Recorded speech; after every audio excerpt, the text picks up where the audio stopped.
My name is Helen. I am 65 years old, a widow, and have lived for most of my life in Spokane, Washington. I raised my daughter alone, with the strength that only a mother knows. But tell me something. What would you do if you found your own daughter at Christmas, shivering outside her own house, while the others, the so-called family, toasted and laughed around the fireplace? Maybe you think that's an exaggeration, or that no mother would let that happen. Well, I thought so too. I thought that certain things only happened to others. What a daughter of mine would never be alone. What? With lost eyes and purple lips, while everyone toasted as if she didn't exist. But that Christmas taught me that too much love, when it falls into the wrong hands, becomes an invitation to contempt. In this video, I'll tell you everything, from the moment I decided to visit my daughter unannounced, until the night I entered that house and silenced everyone with a single sentence. The truth is that there are families that warm up, and there are families that burn. And that night, the fireplace wasn't the only place I saw fire. But before we dive into the heart of this story, I need you to know one thing. Not all pain screams. Some pains tremble in silence on the icy sidewalk of a house lit from within. It was on Christmas Eve that I saw my daughter outside, sitting on the porch, her thin dress close to her body and her shoulders shrugged, as if she were trying to disappear.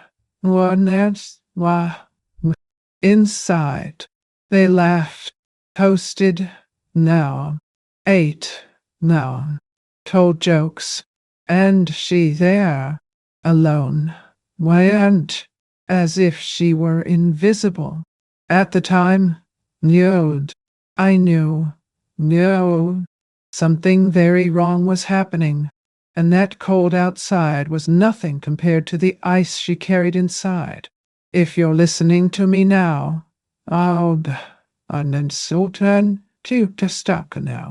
it's because you also feel that there are things in life that no one sees, but that hurt as if they were open wounds. So, calm. If this story touches your heart, if you've ever felt this pain of being left out, or know someone who deserves to hear it, support me with a like. Subscribe here. No, it's not out of vanity. It's just because telling it isn't easy. But when I know that there is someone listening with respect, the pain weighs less. And maybe, who knows, we can cure a little piece of it together. It was December 23 when I bought that last-minute ticket. The whole of Spokane was covered in a thick blizzard, the kind that seems to want to prevent any step out of the forecast. But I went anyway, with a heavy heart, a small suitcase, and a feeling that made me tremble inside. It wasn't just nostalgia. It was a different restlessness. Emily hadn't called me in weeks. The messages went unanswered. Now, cut down. And when I tried to reach Ryan, he would say that she was resting, or that it was not a good time. But Mom does, and I felt it. Something was wrong. I spent hours on the bus, watching the white road get lost on the horizon. Each turn seemed to pull a memory. Emily's first Christmas, when she still fit in a wooden crib, and I decorated everything with red ribbon. The teenage Christmases when she asked to open the presents at midnight and slept with her head in my lap. Then, the Christmases that began to change. When she got married, whoa, the invitations made at the last minute began. The two small seats at the table, the forced smile of her son-in-law, and then, the invitations stopped. This year, she didn't even answer if she would come to visit me. And as much as I pretended to be strong, it hurt. Hurt. Because when we get older, what we expect most is not an expensive gift or a full party.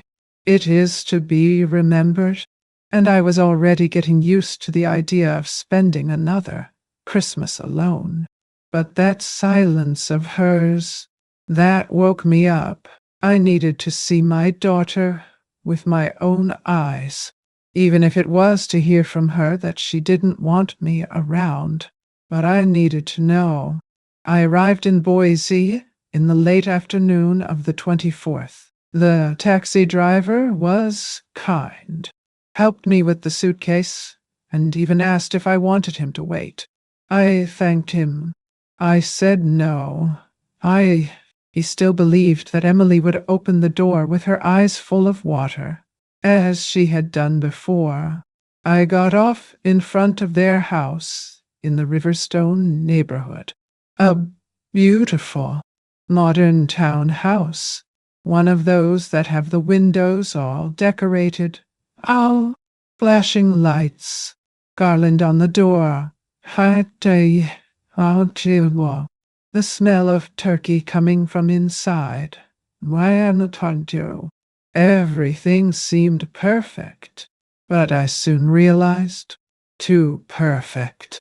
There were no footprints in the snow at the entrance, no sign that anyone was waiting for me.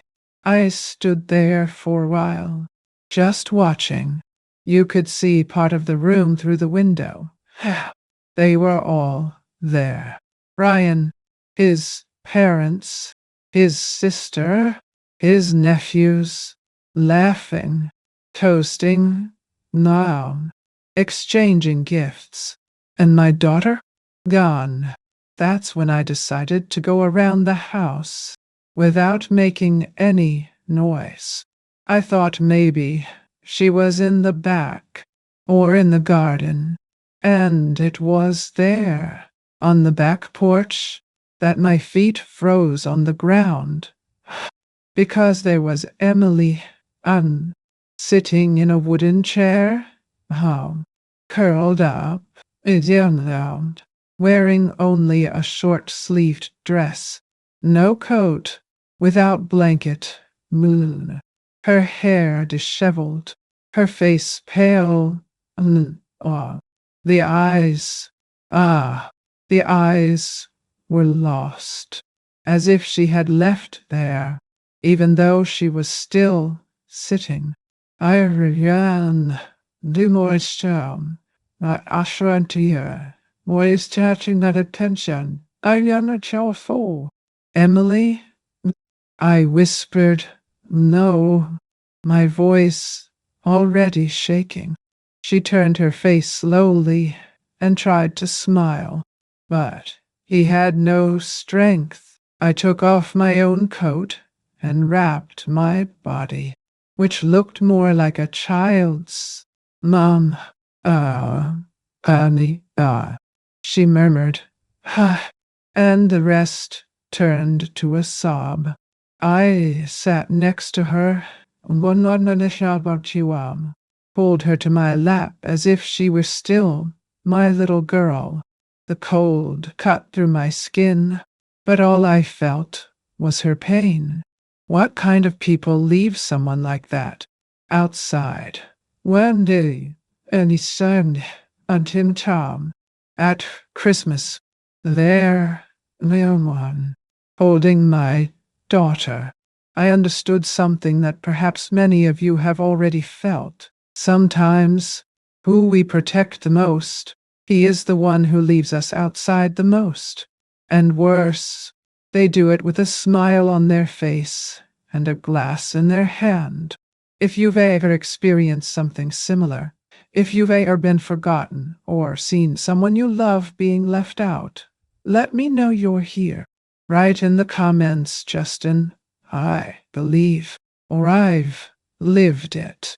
Because it hurts, yes, but when we share, the pain weighs less. I'm here telling you all this because I know I'm not alone. And at that moment, sitting on the porch with my daughter in my arms, I made a decision. But what did I do next? What? No one in that house expected it, not even her. You will understand why. Oh, I got up with her in my arms, like a mother in despair carrying her daughter back home. But at that moment, her house, it no longer seemed to be hers. I climbed the steps of the back porch and entered through the side door, which was unlocked. The room was large, heated, lit by a beautiful fireplace, one of those in a magazine. Inside, Noah and bodies. They were all toasting with expensive wine, laughing at something one of the brothers-in-law had just said. Ryan's sister was dancing with a cup in her hand. His parents were comfortably seated. And Ryan was in the center. Smiling as if he owned the world. No one noticed my entrance right away. Only when the door closed behind me and my footsteps echoed on the wooden floor. I had Emily wrapped in my coat, her legs bent, her head on my shoulder. The silence spread slowly, like a mist. Evelyn, Ryan's mother, was the first to react. Helen, what? What are you doing here? Her voice had that polite tone that only fake people know how to sustain. Ryan frowned, me, and then saw their daughter, pale, my dear Yoga, in my arms. What happened to her? He asked, as if he didn't know. I answered with my eyes, only the eyes, because there was no longer a place for screaming. It was a place to let silence speak all. I sat Emily on the couch, covered her with a blanket I grabbed from the armchair, and went to the fireplace. I reached out to the fire as if I were trying to thaw my own memories. And then, without looking at anyone, he said, "No, they so hot. Look at you." She was outside. Ryan said she should have been the one who left. Evelyn shook her head, confused. She usually does this. Drama. He stays out there thinking about life. Harold, the father-in-law, just smiled embarrassedly. And that's when I realized it was not an accident. It was not a distraction. They knew she was there, and they didn't care. My daughter, my little girl, who a few years ago called me crying when she lost a baby, who said she couldn't sleep, that she felt like a burden, was now being treated like a nuisance, a piece of furniture out of place in the homes of elegant people. And at that moment, in the middle of that warm room, I felt ice rise up my back, a cold that did not come from snow, but from cruelty disguised as normality. And then I knew This was not a family. It was a staging. And my daughter, even living there, was the only one who didn't have a role in that theater. But what they didn't know, it was that I was just starting to dismantle the stage, because no mother comes home on impulse. When a mother shows up at Christmas without being called, it's because something inside her has already decided to end the farce. And what I said afterwards, in front of everyone, still echoes in the corners of that house. Do you want to know what it was? So listen carefully to what came next. Indeed, here. I turned slowly, down, my hands still warm by the fireplace fire, and looked at each one. Evelyn trying to keep her composure, Harold with the bored look of someone who thinks he's seen it all. Without you out home, hot dog. Ryan with his arms crossed, me, like a teenager contradicting his mother. Wow. I took a deep breath and said, with all the calmness that my indignation would allow me, wow. Is this how you treat a woman who has lost 4 children? The phrase fell like lead in the environment. Someone choked on the wine. The background music was turned off by instinct, and even the house dog seemed to cringe. Ryan, not knowing what to say, started with that voice he uses when he wants to sound reasonable. Helen, wait. No one here mistreated Emily. No. She isolates herself. She withdraws. That's how she deals with things. But I already knew this speech. I heard it from the mouths of men who blamed women for being sad, tired, or too broken. He spoke, and I let him finish.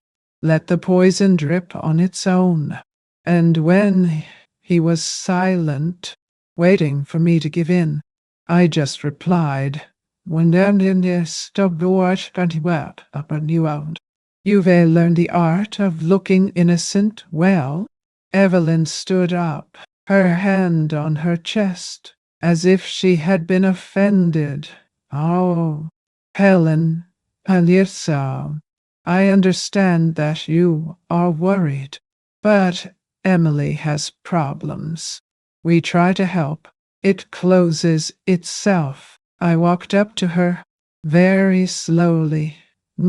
And you think that leaving a woman in the cold, alone, well, a steady secretary, is helping? Do you know how many times she slept crying, feeling guilty for not being able to get pregnant? Do you know how many times she called me and hung up because she was afraid to bother me? She looked away. Harold cleared his throat, clearly annoyed, and I continued, without raising my voice. Nah, I didn't come here to ask for anything. I came to pick up my daughter, and if any of you try to stop it, well, you'll learn what it means to stand up to a mother who has been silent for too long. Emily was motionless on the couch, as if trying to understand if it was real. I walked up to her, knelt at her feet, and held her cold hands. Let's go home, my love. It's time to go to a place where Christmas still has a name of love. When she nodded, slowly, no, I'd depend on. Evelyn snorted, if you leave like that, you don't have to come back. I stared at her again, and for the first time, she fell silent without an answer. Ryan still tried to argue. You're exaggerating. This is her house. This is drama. And I just said, You lost the right to speak for her the moment you left her outside. I got up calmly. Lilton, it's you, wrapped my daughter in the blanket, and we headed towards the door. But the moment I turned the handle, I heard something coming from the dining room. A muffled voice, a cutting comment. Someone there, someone who called himself family, had just said something that changed everything. Something I never imagined I would hear. And it was at that moment that I understood. What happened in that house went far beyond coldness. It was dirtier, more cruel, and I needed to find out how far this rot went. Do you want to know what I heard? Well, then pay attention to what comes next. It was the moment I turned the doorknob that I heard the muffled voice coming from the dining room. Female voice, laughing softly. Now, town. If I were him, I would have sent this woman away a long time ago. I stopped right there, with my hand on the door, my heart racing. It was Abigail, Ryan's sister, and when someone on the other end replied, "But then, who was going to pay for her medicine?" None. The laughter that followed was like a slap in the face. My daughter, Sin, can't stay young. My girl, was treated like a burden that they carried just because they hadn't yet found a more comfortable way to get rid of it. And at that time, I understood. It wasn't just coldness. It's calculated cruelty. They knew she was sick. They knew that she was suffering from the loss of her children. And yet, they mocked her as if it were a bad joke. I turned around, slowly, looked at that room one last time, and recorded each face. Evelyn looking at the wine, pretending she didn't hear. Harold raising his eyebrows, as if to say it wasn't me. Ryan, Ryan stood still, staring at me with a mixture of anger and embarrassment, but not taking a step. None of them apologized. None even feigned regret. And that's why I'm here today, opening my heart and telling this story, because I know there are people on the other side who understand what it's like to see the one you love being despised right before your eyes. If you're listening to me right now and feel that this story touches you in some way, leave a like on this video and subscribe here to the channel. It's not out of vanity. It's just because I still have a lot to tell. Stories that may help you better understand yours as well. I left that house with my head held high and Emily in my arms, as if it was my mission to get her out of there before she was completely erased. The taxi driver looked scared when he saw me leaving with her like that, but he didn't ask any questions. He just opened the back door and turned on the heater. During the drive to my small apartment in Spokane, I was silent. Emily slept, exhausted now, with her face against the glass. But I felt something burning inside me, a kind of pain that wasn't just sadness, it was indignation, revolt. They wrested everything they could from her. The joy, the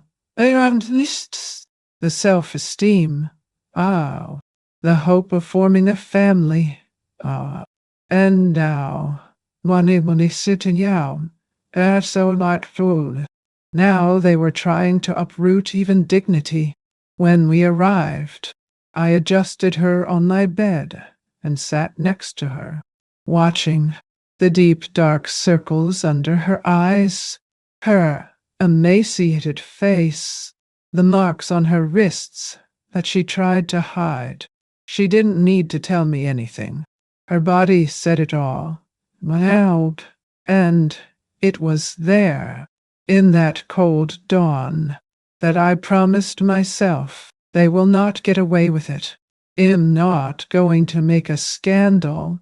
I'm not going to shout in the corridors of the court, but I'm going to mess with it where it hurts them the most. And I'm going to do it with the elegance they'll never know. Do you know what it's like to see your daughter lose everything? Do you know what it's like to feel like you've almost lost her too? Because the next day, when I went to get her documents and saw what they had really done with Emily's life, it was there that I discovered something that took my breath away. And that, if you have ever been betrayed by someone inside your own home, you will understand the weight of what I saw. Want to know what it was? I'll tell you, but get ready, because the dirt was even bigger than I imagined. The next morning, I waited for Emily to wake up calmly. I prepared a chamomile tea, those toasts she liked when she was little, and left it all on the kitchen table. When she came on down, her steps were slow, like someone who carries too much weight, even in her legs. We smiled awkwardly. I didn't need to say much. I knew she was still processing what had happened. After breakfast, I kindly asked her if she would let me help her pick up some things at Ryan's house. Documents, clothes, medicine. She hesitated, but nodded. She wrote down what was important now, gave me the spare key, and said, I'm the cowgirl. Don't delay there. Mom, that place makes me sick. I took a taxi and went back to that house. I knew no one would be there. The Whitmores had a habit of spending the 25th at a winter resort in Sun Valley, posing as an American family in a commercial. I went in carefully. Wanted salt. Picked up Emily's clothes, the albums, the books, the boxes with souvenirs. But when I opened Ryan's office drawer to get the documents, I found something that stuck me. There was a folder labeled with her name.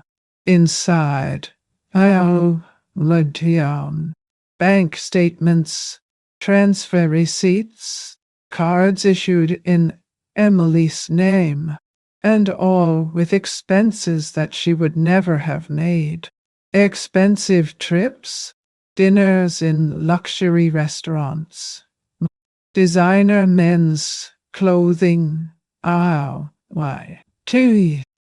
funded with her card, and more, can't you?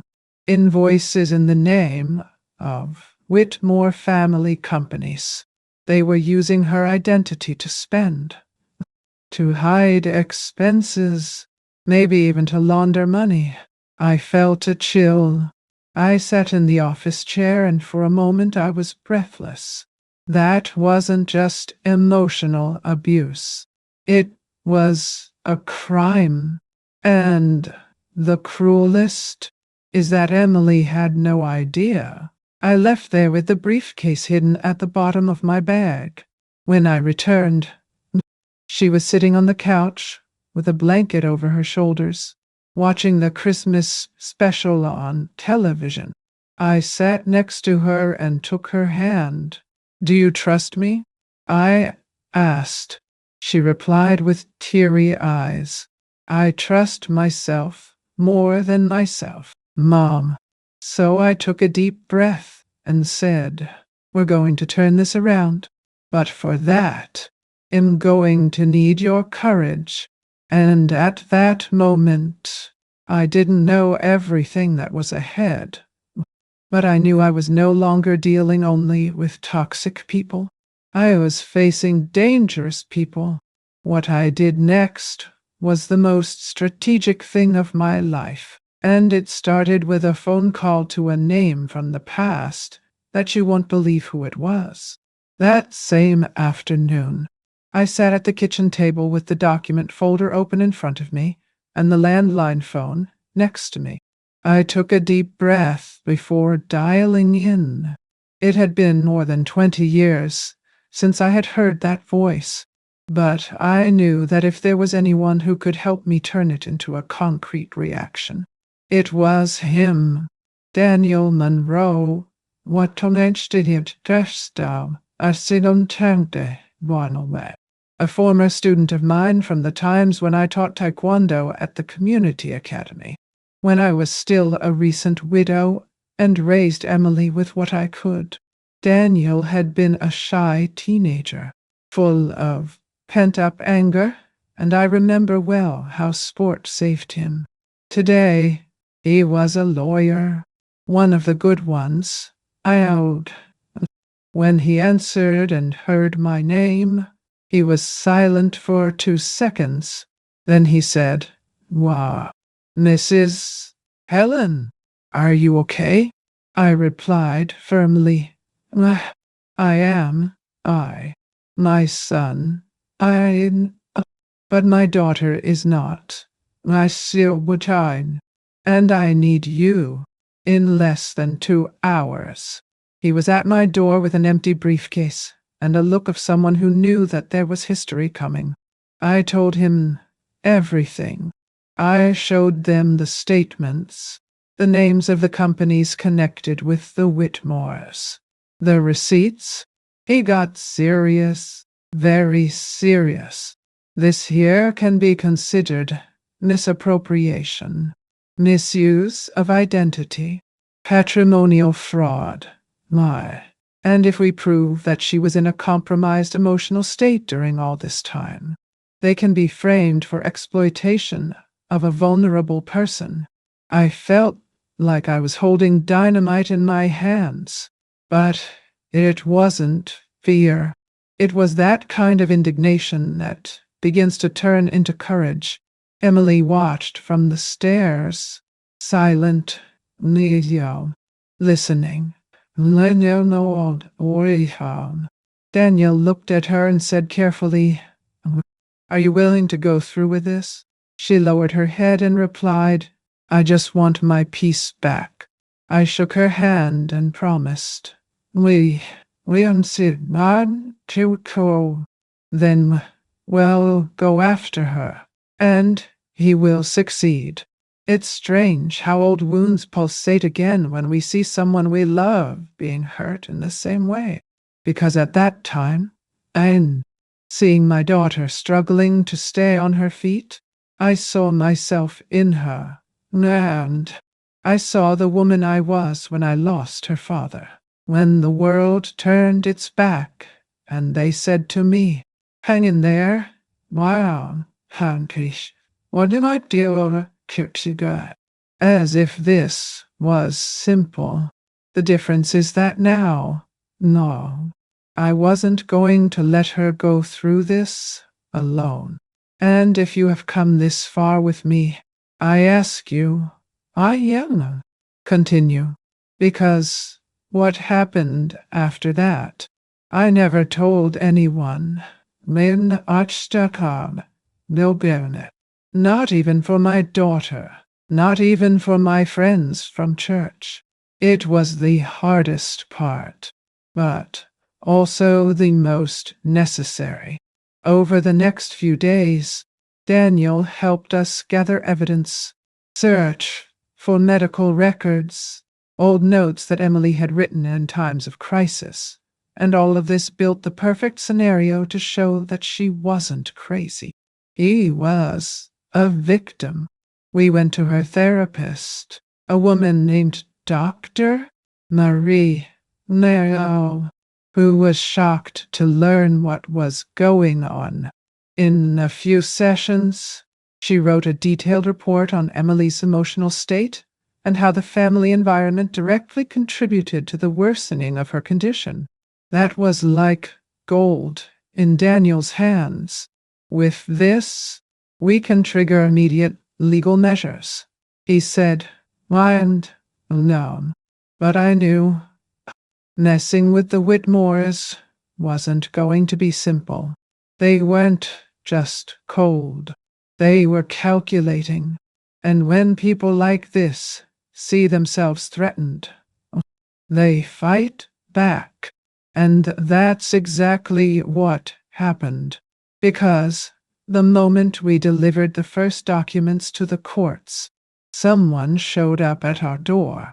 Someone who brought not only threats, but a truth about the past that I never expected to hear again.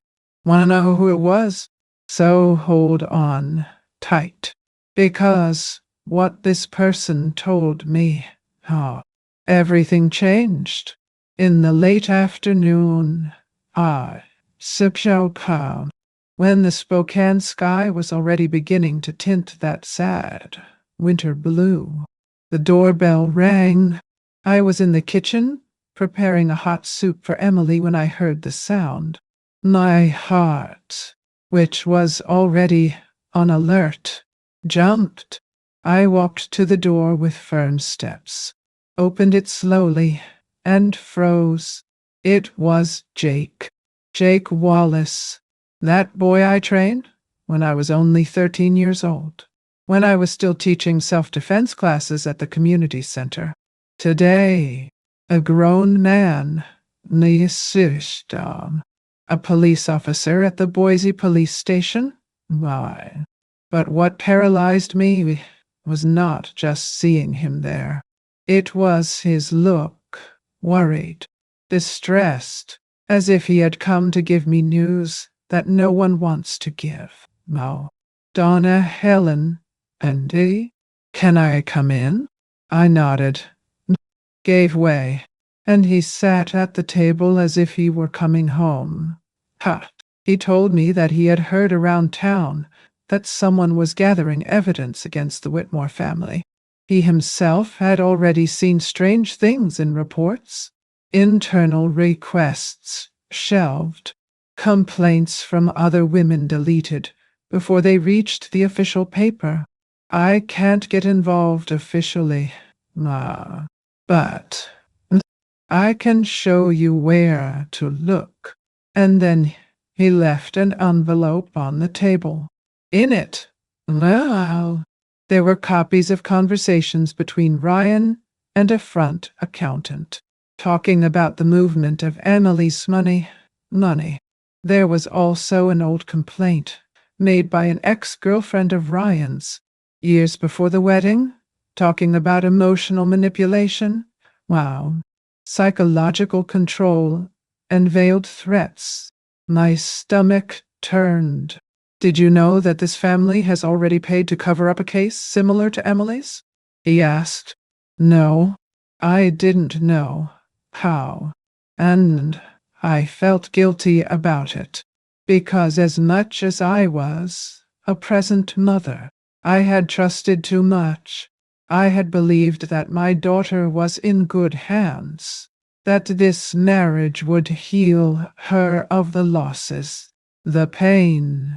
But instead, it just deepened everything. And sometimes what hurts a mother the most is not seeing her daughter fall. It's realizing that she fell, and you went there to hold it.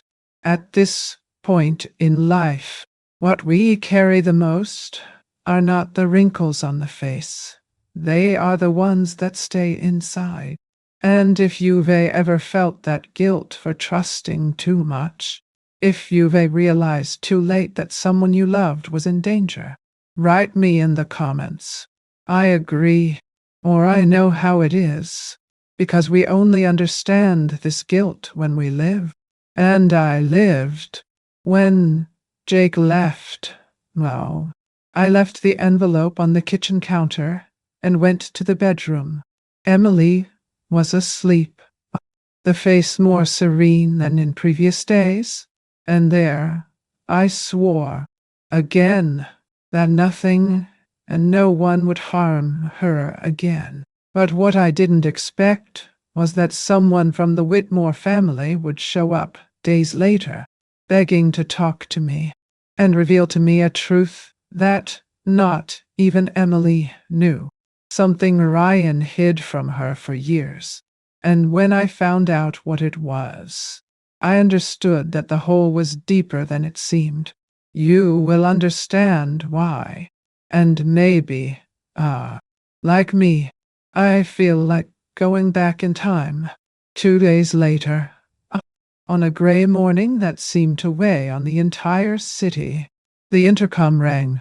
I was watering my porch plants, trying to distract my mind. Answered, "Oh, one did you? Let us do that now. Onisis. This is Helen. Helen. Sorry to appear like this. I am Abigail." For a moment, I thought I had heard it wrong. Abigail. Nay, down. Ryan's sister. Nay, Alvin. Adien Harpentel.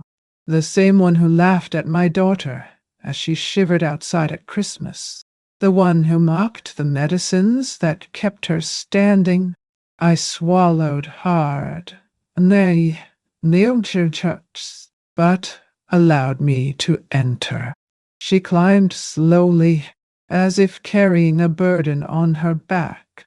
When I opened the door, I saw that her eyes were sunken, without makeup, mine jaw, and her mouth trembled. She looked like another woman. She sat on the edge of the sofa, adjusted her bag on her lap, and took a deep breath. I haven't slept since that day, and what I heard from the lady gnawed at me. I never thought I would become one of those people. I stood, arms crossed, waiting for her to tell the truth she had come to promise. And she said, "Oh, I need to tell you something, and you're going to hate me for it. But, nay, Emily never knew the whole truth about the miscarriage 2 years ago. The blood ran cold. She lowered her eyes. Ryan. He found out that she was pregnant and started giving tranquilizers hidden in her juice.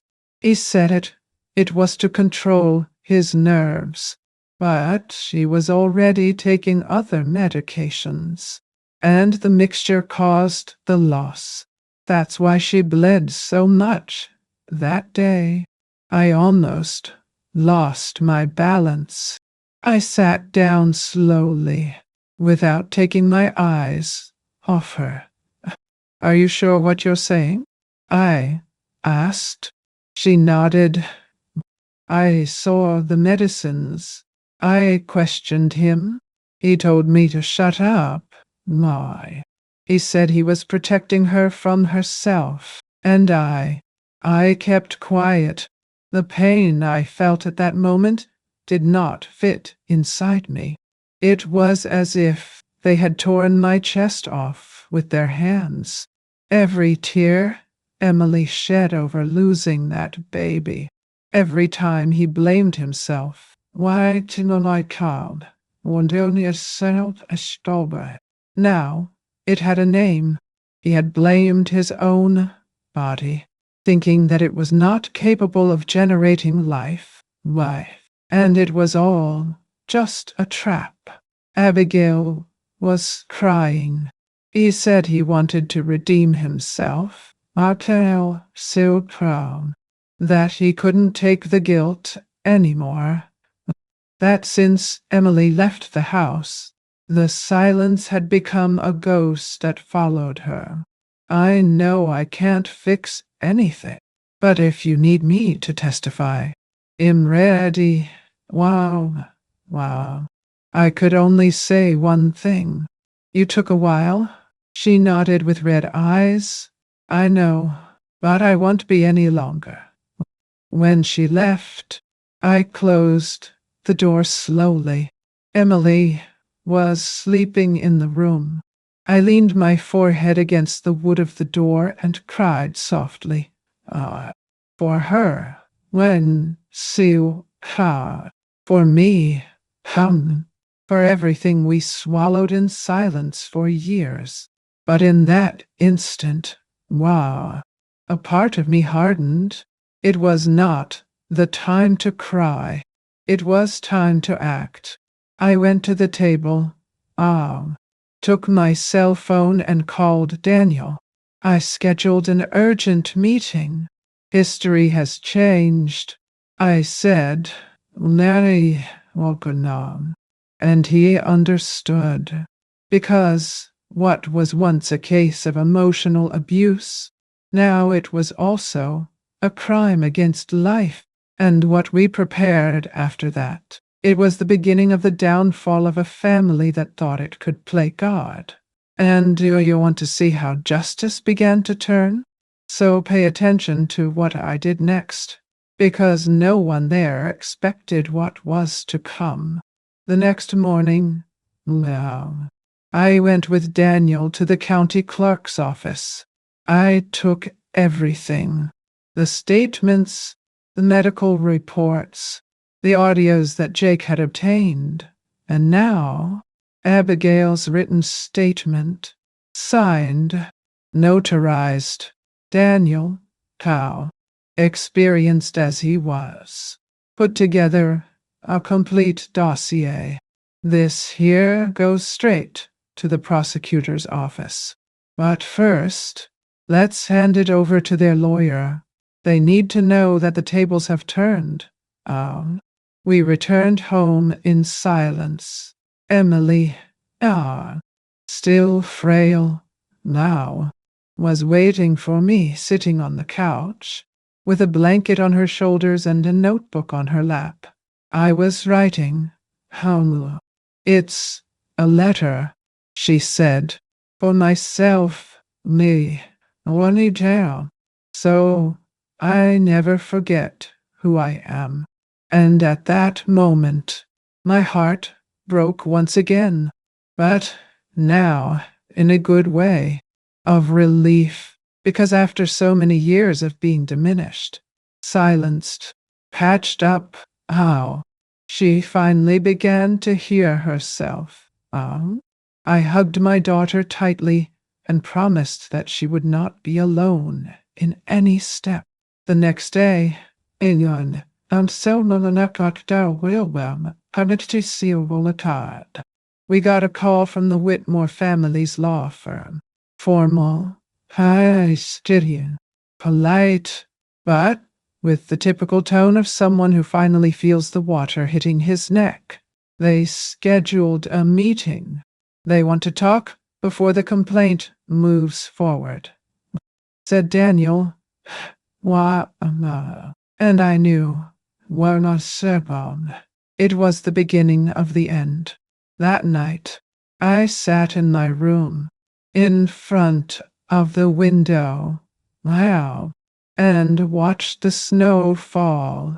I put my hand on my chest, took a deep breath, and thought, how many women like me are out there who have swallowed their daughter's pain in silence, afraid of seeming exaggerated?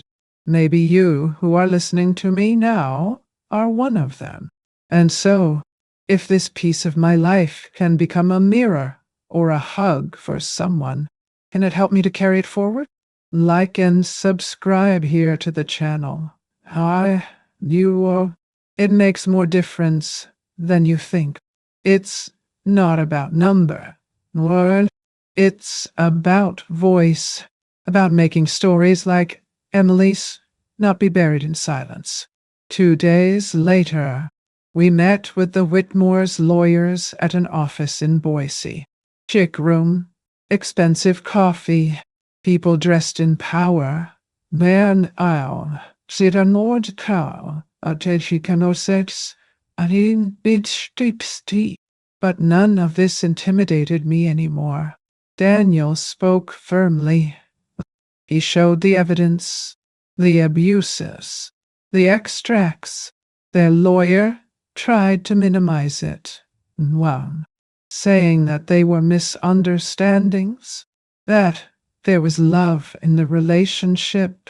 I looked at him and said, well, if this is love, I prefer open contempt, because at least he doesn't lie. We left with the promise of a proposed agreement, which meant, in other words, that they knew they had lost.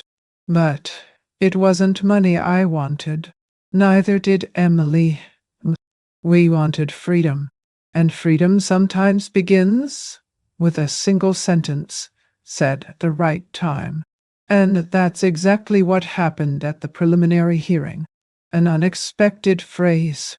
And who said, "It wasn't me, nor Daniel, no, nor Emily. It was someone who was on the other side, and who, until that day, well, seemed like an enemy. Round. And that's where the story turns around. Oh, you won't believe what this person revealed out loud in front of the judge. But I remember it as if it were now, and it was there that everything began to fall apart. Want to know what it was? So stay close, because the mask was going to fall off, and it was going to fall hard. The preliminary hearing was scheduled for a gray Tuesday, one of those in which the sky seems to weigh more than the body. We arrived at the courthouse early. Me, Daniel, and Emily. She wore a navy blue sweater that I chose myself. Hair up, clean face, no makeup. I wanted to appear the way I was, without a mask on, without an ornament, only true. We sat in the front chairs and waited. The Whitmores arrived quietly. Evelyn avoided looking at me. Ryan looked thinner, more, his face tense, but still with that air of someone who thinks the world revolves around him. Abigail was close behind, her shoulders hunched but firm. The judge entered now, and the session began. Daniel exposed the evidence clearly. Their lawyer tried to deflect, questioned Emily's emotional instability, as if it were an argument to invalidate everything. It was then that Abigail raised her hand. He asked to speak. The judge allowed it. She got up, went to the center of the room, looked at me, then at Emily, and said, in a choked voice, for years, I saw my sister-in-law being humiliated within our family. I saw my brother manipulate, lie, hide money, give hidden medicines. My other now, of the signing of the child, the control store was threatened. I kept silent, out of fear, for comfort, but today I can't look at myself in the mirror anymore. A silence fell in the room, and then came the phrase that made everything tremble. Ryan told me, in no uncertain terms, that Emily's pregnancy was a mistake. That needed to be resolved discreetly, and no, I am a witness that he planned the loss of that baby. The judge asked for silence, but murmurs were already running down the walls. Daniel turned to me and whispered, "Wow, their game is up, Leon." Me, inside, trembled, but not out of fear. It was a tremor of relief, of justice, beginning to breathe. Emily cried silently, her face hidden in her hands. And there, my so comes, in that courtroom, for the first time in years, I saw my daughter not as a victim, but as a survivor. It was there that I understood something that you may need to hear now. The truth takes time, but it always finds the right door to enter. And sometimes it comes in through the voice of the one you least expect. And if you're here so far, now, stay, because what happened after that hearing, it was more than justice. It was the beginning of the turnaround. But there was a detail that no one noticed that day. A detail that seemed small, but that days later, it became a trap, and it almost cost us everything. Want to know what it was?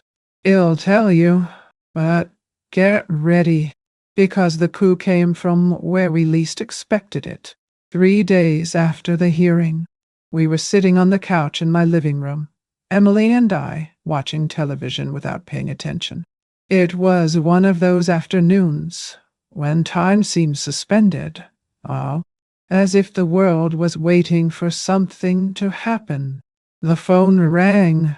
I answered, thinking it was Daniel, but it wasn't. It was a blocked number.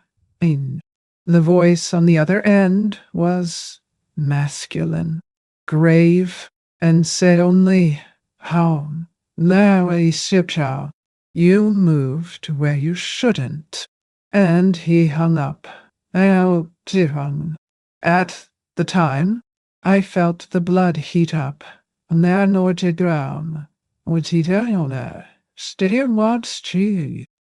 didn't say anything to Emily, but my heart was alert. The next day, Daniel called.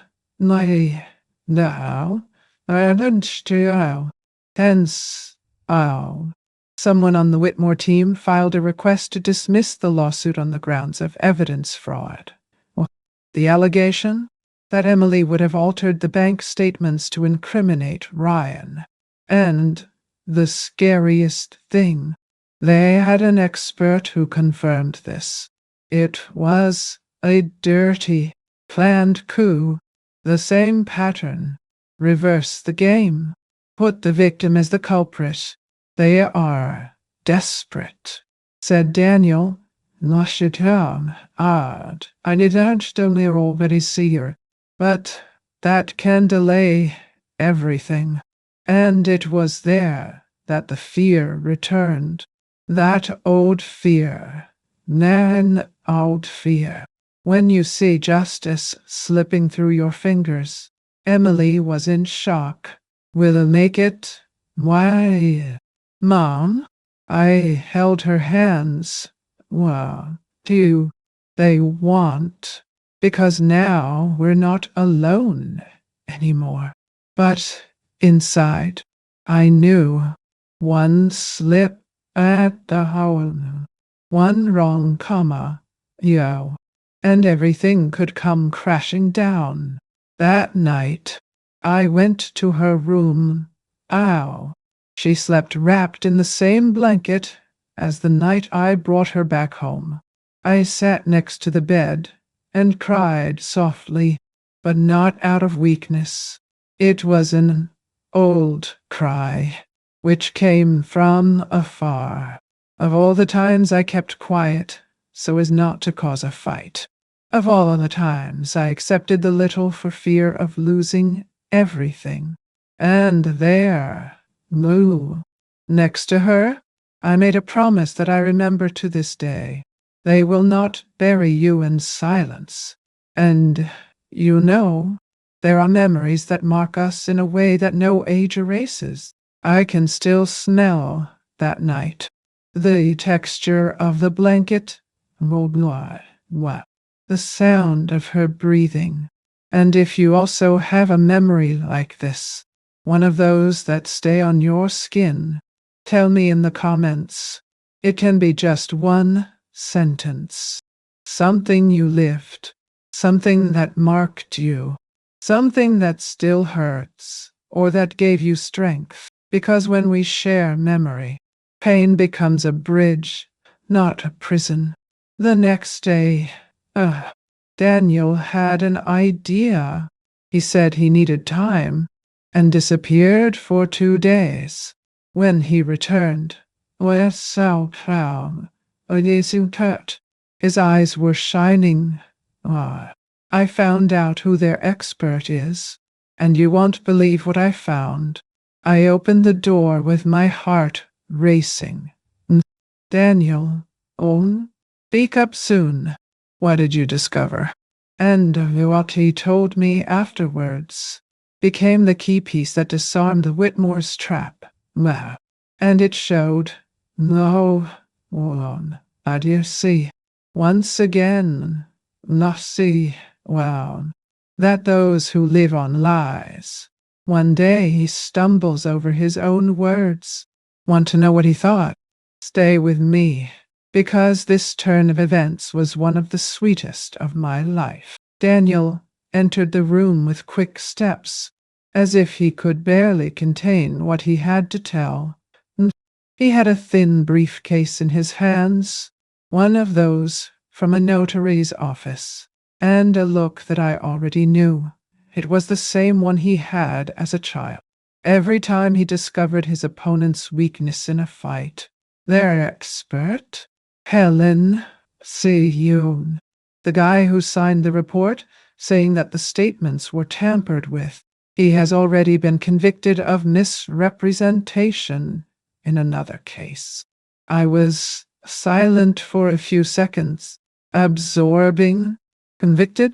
I repeated my own sound. Yes, he paid bail, but had his professional registration suspended for a while. And guess what? The firm that hired him in that process, it's the same one that represents the Whitmores now. My heart jumped. It was more than suspicious. It was a setup, a blatant attempt to turn the tide, to discredit Emily based on a lie fabricated by a professional liar. Daniel opened the notebook, showed me everything. The dates matched. The names were there. Clear. Toy. It was a house of cards. And more. It swayed. If we put this on the table, now, the judge will notice the pattern of manipulation. You will see that they are not only abusive, they are criminals aware of what they do. For a moment, I found myself going back in time to that Christmas when I found my daughter shivering outside the house, the thin dress glued to her body, her eyes distant, her body shrunk, and now, Visieren, Stoker, and now, to think that that suffering was not only caused, where, did he schade, an der Tabelikogesidustegen, but was being used against her with false documents. It was more than indignation. It was disgusting. Pure disgust. Daniel scheduled a meeting with the judge to present the new material. Meanwhile, I returned home with the briefcase in my hands as if carrying gunpowder. Emily was waiting for me with tired but attentive eyes. Did you discover anything? He asked. I sat next to her, and I held her hands and said, more than anything, daughter, Frisier, one town. We discovered the truth behind their lie. I told him everything. She didn't cry this time. He didn't even tremble. Not to my phone. He was only silent for long minutes, then blurted out, "Oh, why does he hate me so much?" And that question hurt like a knife, because I've also asked myself that in my life. I've looked into the eyes of people I've helped, who I've welcomed, and wondered why so much contempt in exchange for love. But I had no answer. Nay, I could only say, because there are people who hate what they can't control. She looked at me and, no, for the first time since the beginning of everything, whispered, "No, no, now, whispered, thank you for not giving up on me." I stood up and kissed his forehead. "You are my daughter. I'll never give up on you. Not even if the whole world turns its back." And there, you can't now. At that moment, one day someone still, I knew. Right in attention, when the called, I needed to do what I said. We were close, very close. How? The next day, Martial, in front of the judge, when Daniel presented everything, the evidence of the expert's conviction, the links with the Whitmore's office, the old reports. Their lawyer turned pale.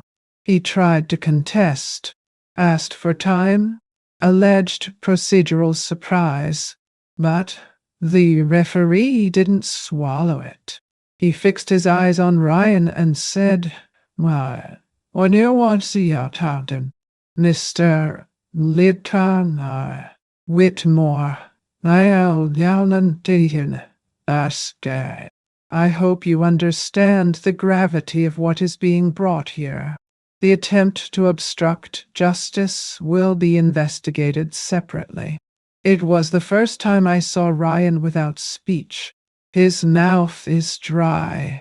His eyes are lost, as if the floor had disappeared. Emily squeezed my hand under the table, and in that simple, silent gesture, I felt that she was coming back. Gradually, all I could bow up her tear. But it was. The session ended with an order that prevented the Whitmores from any attempt at an out-of-court settlement until the end of the process. It was the beginning of the end for them. What and so what?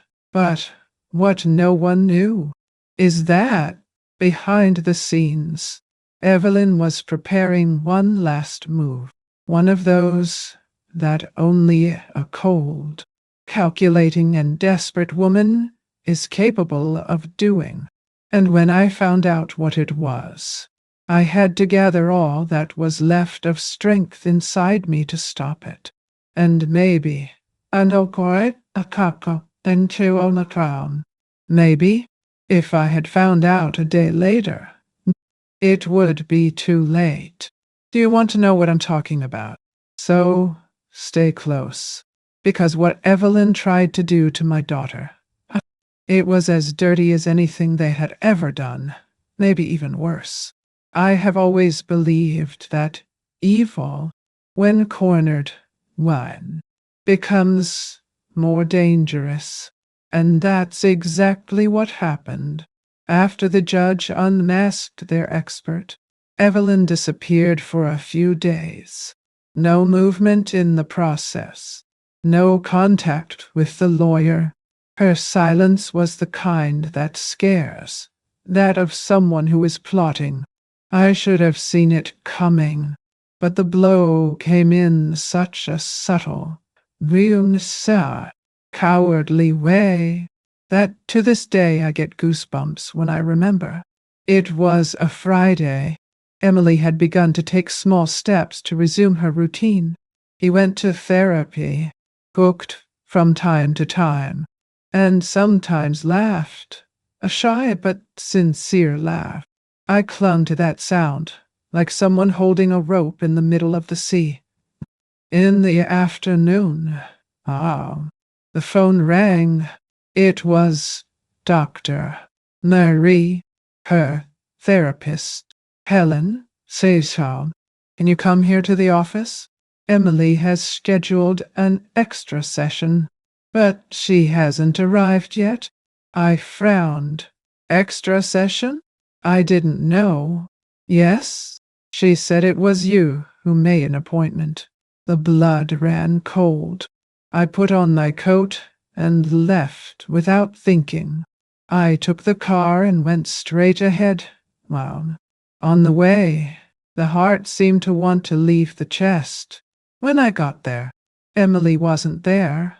The doctor confirmed that someone called pretending to be me, scheduling the appointment. At the time, no, I understood. I ran to my cell phone and dialed her number. Mailbox? I called Jake, asked for help on the known unknown. He called the local police. They tracked down the last location. Why? A cafe in the center of the city. I arrived before them. I ran in and saw Emily sitting at the table, face to face with Evelyn, the old viper. Now they showed on the nail had touched on the flawless face, intact makeup, nuisance or child, the same sweet perfume that always made me sick. Emily was crying, her eyes downcast. What are you doing here? I shouted. Mom, so I said, I just say. Evelyn turned slowly. My, didn't. With that cynical smile, I knew well. Just talking to my daughter-in-law, woman to woman, mother to mother. You're nobody's mother. Well, I replied, ha, crossing the table and pulling Emily by the arm. She was pale, trembling, pale. She said she wanted to apologize. He whispered, now, I'll sit to see you will. Evelyn let out a cold laugh. Sorry. Yes, but also to warn. If you continue with the process, it will destroy her reputation. And, frankly, Helen, do you want to see your daughter labeled crazy for life?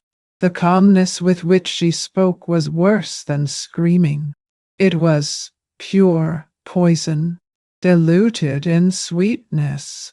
You're going to pay for all of this, I said. She leaned forward, eyes flashing.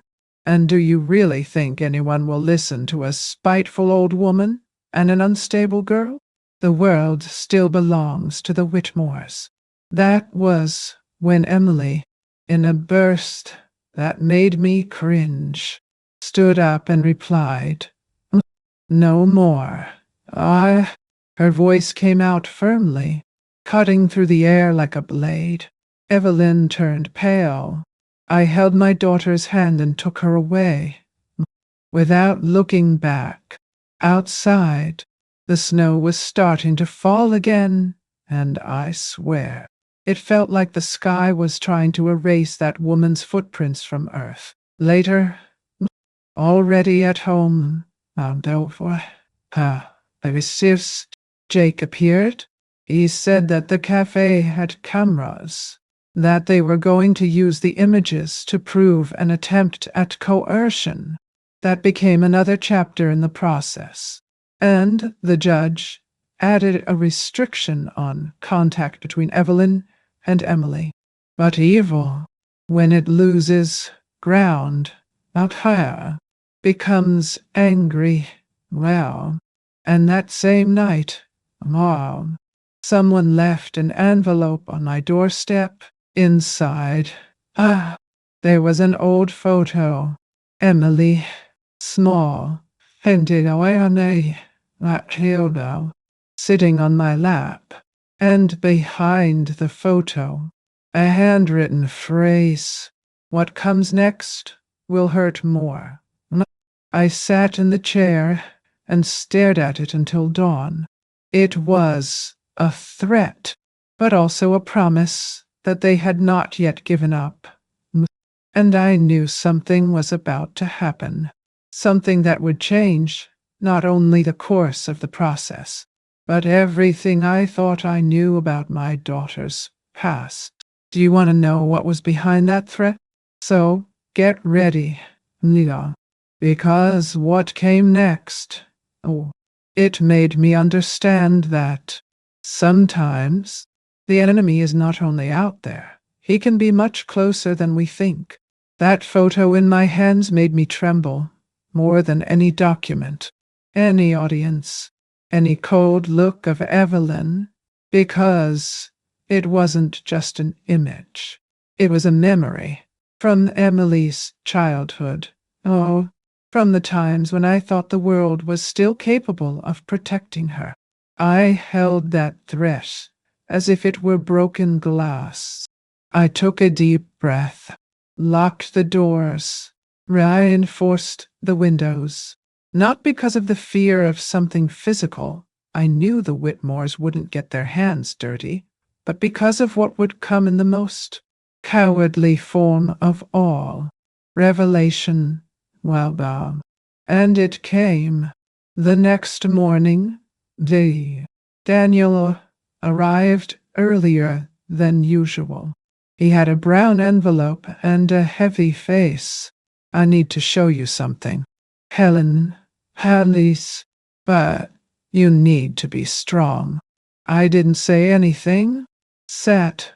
Oh. I opened the envelope. Inside, copies of old messages exchanged between Ryan and someone I never imagined could get involved with him. Emily's father and my late husband, Anante Dokwa, the man I buried with so many honors, who I defended even after death. In the messages, dated shortly before the accident that took his life, the two spoke of Emily's emotional fragility, how it would be good for her to marry someone who could take care of the family's interests. My world has been turned upside down, Daniel calmly explained. Apparently, Ryan and his husband had business together. Bye. Small, little, and self-working, but relevant. And how, as it all shows, the marriage was suggested as a way to guarantee patrimonial security. I closed my eyes, felt my soul crack inside. You're telling me that her father worked there and was Melbourne, offered his own daughter in exchange for financial protection. Daniel did not answer. He only lowered his eyes. I went to the window. How boy see what him do not. None you would say. Put my hand in the cold glass and cried softly. What? It wasn't just what Ryan had done to her. It was the fact that maybe, just maybe, it had all started back there, with the betrayal of those she trusted the most. And so did I, because I loved that man. I forgave mistakes, defended his absences, kept quiet to protect his image in front of Emily. And now, all that turned to dust. I went back to the table, picked up the envelope with the messages, and said, "Oh, she needs to know now." How? Daniel hesitated. Are you sure? It's too heavy. I nodded. I'm not going to protect her with lies. That's what destroyed her whole life. And that afternoon, I sat with Emily on the couch. I looked into her eyes with affection and told her everything. At first, she didn't react. He just stood there, motionless. Now, then he got up, went to his room, now, and remained silent for hours. He did not ask for consolation. He didn't cry. At the end of the day, wow, he came back and told me, wow, I still love my father, me you. But now I understand what has always hurt me, and I never knew how to explain it. He hugged me. I'm dead now. Had to learn to and for the first time, I felt that she was no longer just the fragile daughter I was trying to protect. She was a whole woman. That it bled, but it didn't fall anymore. And there are things that we live and keep, but maybe by telling, we help another heart to breathe. So, Fatimiyama, Nikaba, and I'm you can share. If this story is moving you, enjoy this video and subscribe here. Let's make this story reach those who need to remember that they are not alone. Because silence only protects cowards. The next day, Emily asked to accompany Daniel to the courthouse. She wanted to look into the eyes of those who tried to silence her. But what she didn't know, it's just that on the way to justice, a last name would appear on the documents. A name that neither she nor I imagined seeing involved in all this. And when that name came up, the ground that seemed firm under our feet shook again. No, not. Do you know why? Because that name, I came from within my own family, Nicho town. We were preparing to close the case when Daniel called me from the corner. His face was tense, like the day we found Emily's father's messages. Helen, I need to show you a name that appeared on the bank records. I thought you better see it before Emily. I picked up the paper not knowing what to expect, but what I read took my breath away. Jason, my nephew, my older sister's son, and Edizo, raised as if he were my own son, because my sister lived between hospitals and crises. Jason was a constant presence at our Christmases, birthdays, Madame, Noliho, Untobitka, Fatum Silverstwaho. Sundays, he grew up with Emily. He called her cousin, and after he was sashtwood, but always with a protective, almost fraternal affection. And now, his name there, linked to an orange company used by the Whitmores to launder part of the money embezzled from the investment fund, the one that had Emily's name as a hidden partner.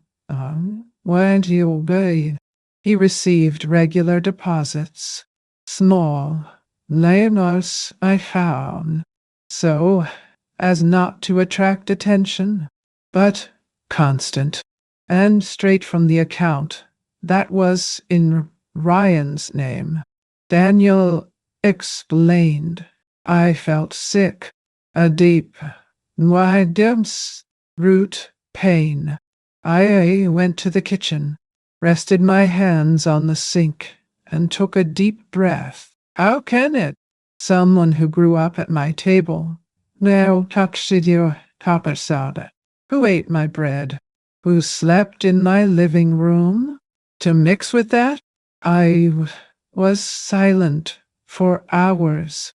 When Emily arrived, One, Degana, wives. I didn't tell her right away. Why?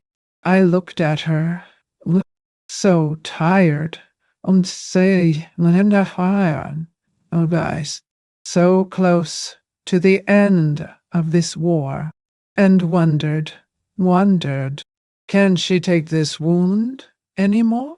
But I knew that to keep it would be to repeat the same cycle that destroyed her trust in the world. So, at night, I called her into the room.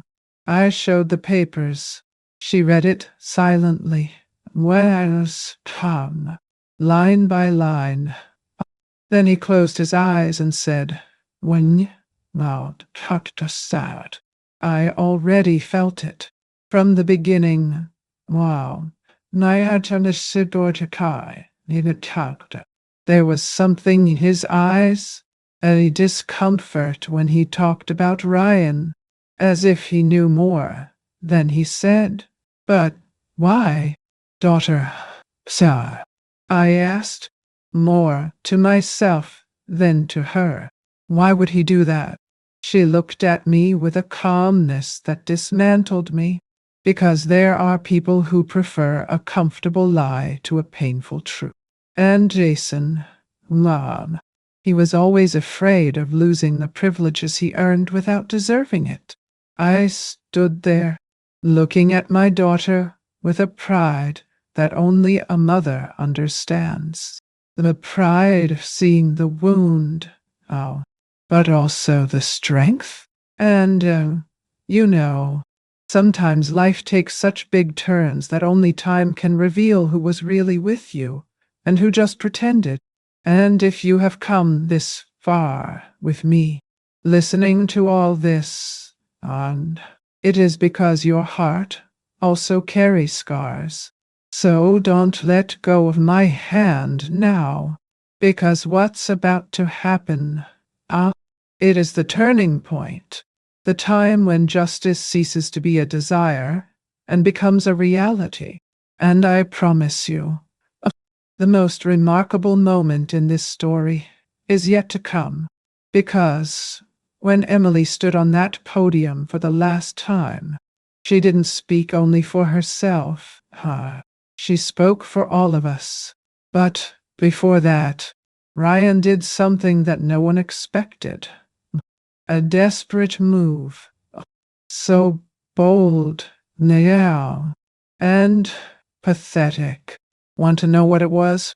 Listen to me a little more. List. Because after that day, nothing was ever the same again. On the last day of the trial, no town, the city seemed suspended in time. Boy's sky was overcast, heavy, as if he himself knew what was about to happen. The courtroom was full. Journalists, curious people,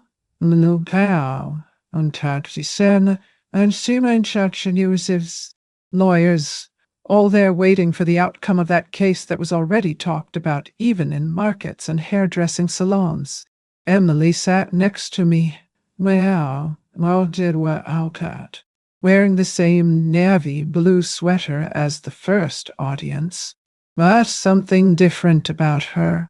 The look, the posture, she was whole.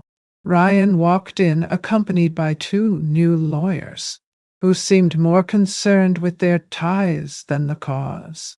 Evelyn, for the first time, did not attend. They said she was unwell, but everyone knew it was shameful. The judge opened the session and called Emily to the podium. She stood up without hesitation. He walked with firm but serene steps. When he opened his mouth, no one breathed anymore. Your Excellency, for a long time, I was silent. I was silent. I was taught that feeling was weakness, That complaining was ingratitude. That questioning was insubordination. I believed that until I almost died, suffocated inside myself. Today, but I don't ask for justice just for myself. I speak for all the women who have been manipulated, erased, discredited, once on, including within their own families. The room remained silent. You could only hear the breathing of those who cried softly. She told me everything, from the first emotional manipulations, the hidden meds, the losses, to the day I found her shaking at Christmas. And it was that day, that freezing night, that I was reborn, because my mother saw me. Because my mother saw me. You really saw me. And he held out his hand to me. When she finished, even the referee needed a few seconds to regain her composure. But before closing, the unexpected happened. Ryan asked to speak. Everyone looked at each other. The judge allowed it, and he stood up with the air of someone who still believed he had control. Your Excellency, all this is a great staging.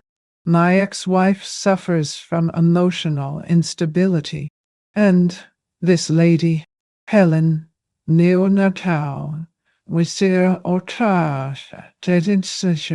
has a history of bitterness, always trying to sabotage her daughter's happiness. The room reacted with indignant murmurs.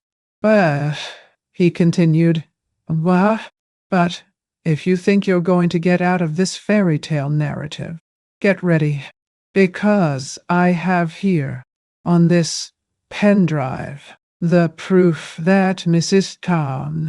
Helen used money from her daughter's account for her own benefit. That was a shock. People turned to me. Daniel immediately sprang to his feet. Your Excellency, we ask that the integrity of this material be checked before any consideration. The judge nodded. Asked for the pen drive and interrupted the hearing until the expert analyzed the data. We went home in silence. Emily trembled. You didn't do that, did you, Mom? I held her hands firmly. Never, never. Daughter, didn't harm. I would never do that. She nodded. But I saw the insecurity, not for me, but for the trauma. Because those who have been deceived many times, it takes time to trust even the truest love. And, there are times when the past tries to drag us back with all its strength, but that's when we have to be bigger than the pain. I knew it was his last attempt to turn the game around, but he also knew that if the forensics were not quick, that doubt could cost us everything. The next morning, we got the call. The result was ready on this and Tom, and what they discovered became the final sentence. Do you want to know what was on that pen drive? So stay here with me, because what was revealed there sealed the fate of everyone in that room. When we returned to the court, there was a tension in the air that could be cut with a knife. The judge had the expert report in hand. Ryan's flash drive, which he so much touted as proof of an alleged deviation committed by me, had been thoroughly analyzed, and what they discovered there not only dismantled his lie, as the dirtiest scam of all revealed. The judge asked for silence. looked him in the eye and said firmly, "This court has received the official results of the digital forensics done on the device, presented by Mr. Ryan Whitmore. Wow. The the content, in addition to being falsified, anyway, Abraham, this soon to be Albobia, and after Estitarigosant, was manipulated by unauthorized software, with clear indications of criminal tampering. Why? The material was planted with the intention of improperly incriminating Mrs. Helen Cooper, and Sue Alchurch, the applicant's mother. Willem. A buzz took over the room. My heart was pounding, but inside me there was a peace, the one who only feels those who have been wronged many times, and finally sees the truth stand up our way. The judge continued, "Not more than an attempt at manipulation. The material contains evidence that the defendant hired a hacker to break into accounts and tamper with records. The investigation is already underway, and Mr. Ryan Whitmore will be formally indicted for fraud, obstruction of justice, and attempted coercion." He turned pale. He tried to explain himself. Stuttered. "No," blamed the lawyer, but no one else believed in him, nor the legal representatives themselves, who at that time asked for exemption from the defense. Emily covered her face with her hands in shock, and I hugged her. "It's over now. Nay, Ditab, night switcher. Now it's over. Nisharin, Adiyunawam." The judge slammed the gavel and gave the final word. Emily would leave with the house. Why? With the full amount of the agreement. And with the custody of her own financial documents. Now, under judicial monitoring, Evelyn, even absent, was officially cited as an accomplice in an attempt to obstruct, and Jason would have to answer for connivance with money laundering. When we left the courthouse, the sky was still closed, but the city looked different, lighter, light, as if the walls that suffocated us had finally begun to fall. Emily walked with her head held high, not as a victim, but as someone who survived. And he won. And no night her voice stays so what. There are endings that don't come with fireworks. They come with silence, with the simple right to breathe in peace. And that's what we felt at that moment. Respiration, relief, justice. But before we close this story, there was still one last choice. One that had been postponed for years. Because what no one knew, what not even Emily suspected, is that I kept a letter written by her father with me. A letter written a few days before the accident that took his life. And that letter, Mom, kept in my dresser for more than 10 years, could change everything she thought she knew about the past. I hesitated, very much, but something inside me said, why? It's time to open, time to read, time to, finally, now, tell her what was written there. Do you want to know what that letter said? So get ready, because sometimes the hardest truth to accept, it is precisely the one that comes from love, or his illusion. The letter was yellowed, Why? With the fold marked by time and a smell of old paper that took me straight to the years when I still believed that love was enough. I sat with her in my hands for hours before calling Emily. When she entered the room, how'd I didn't say anything. I just delivered. She read it silently, teary-eyed, unhurried. The lyrics were his father's. He and down how you talk under passion. It spoke of fear, of regret, of mistakes that he did not know how to fix. I confess to having given in to Ryan's pressures out of insecurity, vanity, mourn, wow, a weakness that he never had the courage to tell me. He asked for forgiveness, but not with the lightness of someone who expects to be forgiven, but with the weight of someone who knows that he may not deserve it. Emily finished reading, looked at me, and said, "Now I understand everything." And that was it. No drama, no outburst, a silent understanding, like the closing of a door that was ajar for years.